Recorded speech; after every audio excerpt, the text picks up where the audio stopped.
sidang hari ini Bang, bisa dijelasin nggak Bang? Sidang hari ini pemeriksaan saksi dari pihak pemohon ya.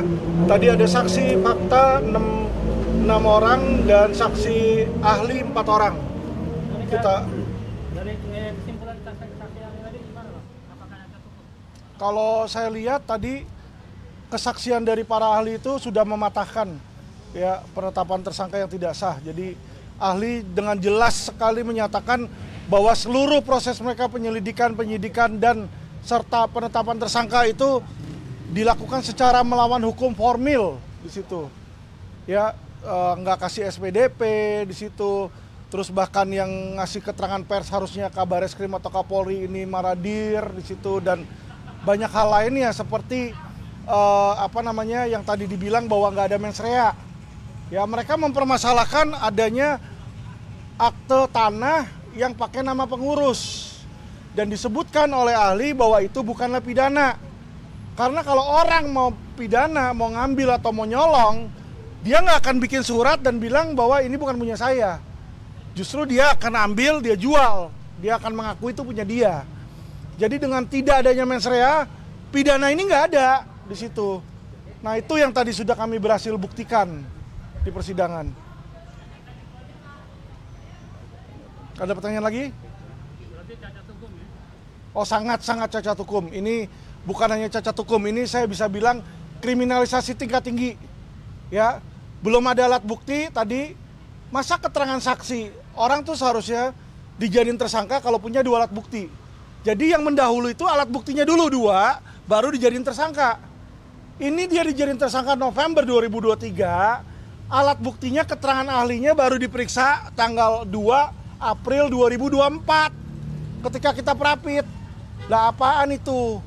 Mana ada dijadiin tersangka dulu, saksi belakangan, bukti belakangan. Ya ini sangat ngawur. Ya yang mereka mau lakukan di sini adalah, kalau saya lihat dugaan justru yang mau menggelapkan dan mau mencuri itu oknum Mabes kalau menurut saya. Karena uang ratusan miliar itu semua diblokir. Dan uang ini uang untuk kepentingan masyarakat loh. Ya santri-santri, ya ulama-ulama di pesantren. Mereka nggak mikirin ke sana. Mereka cuma mikirin mereka ambil aja buat mereka pribadi. Itu nggak boleh seperti itu. Ya jadi saya jujur sangat kecewa. Saya bilang kepada pihak kepolisian dalam hal ini bukannya mereka nggak ngerti hukum. Mereka sudah tahu hukumnya, mereka sengaja langgar. Ya dia nggak kasih SPDP, dia nggak kasih penetapan tersangka. Padahal dia tahu itu wajib. Dia bisa bilang, emang kalau gua nggak kasih ada korelasinya. Berarti kan dia tahu harusnya ngasih. Dia tidak mau ngasih. Ya bagaimana hak seorang tersangka yang seharusnya dikasih nggak dikasih. Penetapannya pun ngawur di situ ya. Jadi sangat mengecewakan. Lalu ada agenda apa lagi Mas setelah? Jadi besok pemeriksaan saksi dari pihak kepolisian. Jadi polisi katanya akan menghadirkan 1 orang saksi. Menurut saya saksi yang akan dihadirkan saksi pidana, ya. Tapi kita lihat aja. Tadinya ada 3, tapi dia bilang dia cuma mau menghadirkan 1. Ya nggak apa-apa, biar cepat aja. Bang tadi dari hasil sidang ini berarti bisa disebut bisa merugikan warga sekitar juga ya Bang ya? Karena kan asalnya ditarik dari sini, gimana Bang? Sangat merugikan masyarakat. Makanya tadi saya tanyakan kepada ahli TPPU kalau hal seperti ini, ya kan apakah uang-uang untuk pesantren itu untuk masyarakat atau untuk orang tertentu? Dijawab ini untuk masyarakat, yayasan ini untuk masyarakat. Ya berarti otomatis yang dilakukan oleh Bareskrim ini merugikan masyarakat. Selama ini dia selalu bilang dengan pasal 2 Undang-Undang Nomor 2 Tahun 2002 tentang kepolisian, polisi adalah pelindung, pengayom dan pelayan masyarakat. Kenyataannya mereka adalah maling, rampok dan pesuruh dari oligarki. Ya itu yang saya nggak suka. Mereka sudah tahu hukumnya bagaimana, tapi mereka langgar sengaja. Ini yang sangat parah ya. Dan ini merugikan masyarakat. Kalau sekarang masyarakat Indramayu yang kena, kita nggak tahu suatu saat mungkin masyarakat Jakarta, masyarakat IKN, dan masyarakat mana lagi. Ya disinilah makanya masyarakat ini harus berteriak dan lakukan no viral no justice. Karena saat ini satu-satunya tonggak alat kita ini no viral no justice, Pak. Korelasinya dengan jalan ini apa? Kita cuma mau nunjukin ke mereka bahwa penyidik aja ya nggak taat sama Kapolri. Ini kan ada yang namanya perkap. Perkap itu sudah bilang yang boleh ini si A, si B. Udah dijelas hitam di atas putih loh. Ya jadi dia nggak bisa bilang gua kagak tahu. Kalau undang-undang lain lo boleh nggak tahu. Tapi kalau peraturan Kapolri yang Kapolri buat anggota lu kagak tahu, kerja lu apa? Pertanyaan saya. Ya kalau itu aja peraturan Kapolri aja dengan sengaja dia langgar, dia nggak respect sama Kapolri, sama pimpinannya dia nggak respect, dia injek-injek itu pimpinan, ya toh. Nah terus bagaimana kita mau nunjukin ke masyarakat bahwa ini loh polisi di dalam keseharian mereka, baik itu dalam penyelidikan, penyidikan maupun dalam aturan, semua mereka langgar, semua mereka terobos.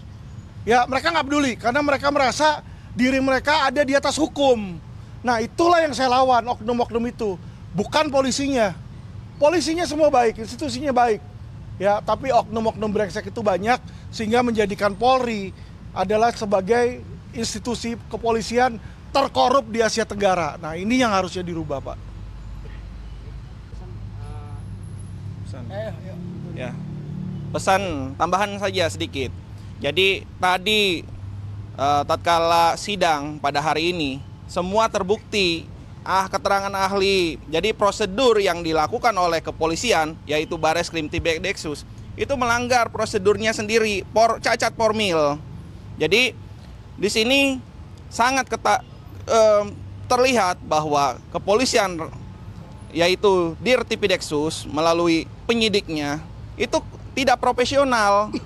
Tidak profesional karena apa? Menetapkan seseorang sebagai tersangka, seharusnya 2 alat bukti itu sudah dipenuhi, ternyata saksi saja April 2024 baru diperiksa ahlinya. Bagaimana seseorang ditetapkan tersangka, tetapi tidak ada keterangan ahlinya? Itu yang menurut saya dan dinyatakan oleh ahli hukum pidana itu cacat formil.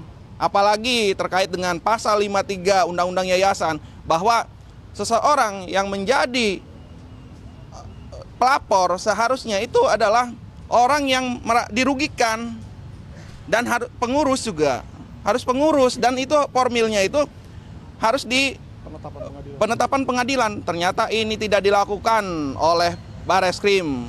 Langsung seseorang itu disidik, ditetapkan tersangka, baru ketahuan sekarang di pengadilan, di pra-peradilan ini formilnya cacat hukum. Demikian. Bisa tambahkan, Pak? Ya. Saya cuma minta agar Ketua Pengadilan Negeri Jakarta Selatan punya keberanian untuk menegakkan keadilan demi masyarakat. Ini tidak berbicara tentang Panji Gumilang seorang. Ini berbicara tentang keadilan bagi seluruh masyarakat Indonesia. Kalau dia lakukan ini terhadap Panji Gumilang saat ini, besok bisa melakukan terhadap kita semua dan keluarga kita. Nah disitulah makanya Ketua Pengadilan Negeri Jakarta Selatan sebagai benteng terakhir keadilan harus bisa memberikan keadilan bagi masyarakat. Kalau memang penetapan tersangkanya dilakukan dengan cara melawan hukum, di situ dia harus berani membatalkan penetapan tersangka tersebut. Ya jangan takut, mau itu Jenderal Bintang 1, Jenderal Bintang 2, Jenderal Kejora di situ. Kalau orang benar ya lepasin dong di situ ya.